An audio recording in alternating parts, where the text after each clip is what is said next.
One of the questions we often get is what to pack in coming to Blue Osa. Nothing.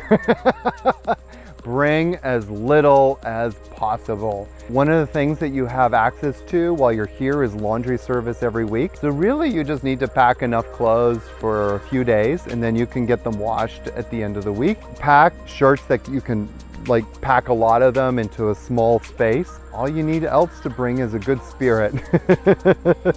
Aside from that, one of the things that you do want to pack is make sure that you bring, of course, your passport, and it has at least 6 months validity when you're entering into the country. You don't need a visa. You don't need any shots. Costa Rica is a really safe place to be. So you just need your debit card most of the time, although we do recommend bringing a small amount of cash, preferably in US dollars.